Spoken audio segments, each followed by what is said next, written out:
गडचिरोली जिल्ह्यातील जपतलाई येथील आश्रमशाळेत 3 आदिवासी विद्यार्थिनी सर्पदंशानं मृत्युमुखी पडल्यानंतर आदिवासी विकास विभागानं विद्यार्थ्यांच्या वसतिगृहातील नियम अधिक कडक केले आहेत.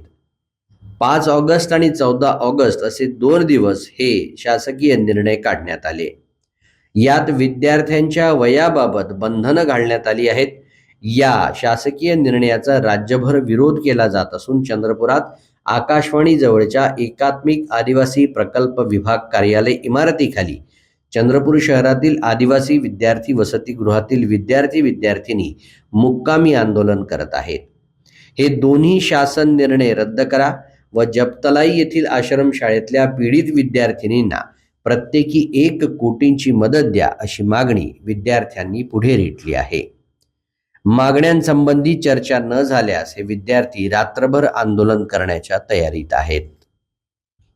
आदिवासी वसतिगृहांसाठी आता जे GR काढण्यात आले आहे 5 ऑगस्ट तसेच 14 ऑगस्टला, तर तो GR आम्हाला रद्द पाहिजे आहे. त्याच्यानंतर जे गडचिरोलीमध्ये आश्रमशाळेमध्ये जी घटना घडली आहे सर्पदंशाची, त्याच्यामध्ये ज्या विद्यार्थिनींना सर्पदंश झालाय आणि जे मृत्युमुखी पडले किंवा आजारी आहेत त्याकरिता त्यांच्या परिवाराला 1 कोटी एवढी निधी देण्यात यावी. तसेच जे आदिवासी वसतिगृह आहेत मुलांची तसेच मुलींची, त्यांच्या ज्या समस्या आहेत त्यांचं लवकरात लवकर निराकरण करण्यात यावं. सर, आदिवासी मंत्र्यामार्फत एक GR काढण्यात आला होता 5 ऑगस्ट 2026 रोजी. त्यानंतर तोच GR परत सुधारित करून तयार करण्यात आला, पाठवण्यात आला. परंतु आम्हाला हा GR मान्य नाही आणि जोपर्यंत हा GR पूर्णपणे रद्द होणार नाही तोपर्यंत आम्ही याच ठिकाणी आंदोलनाला बसलो असणार.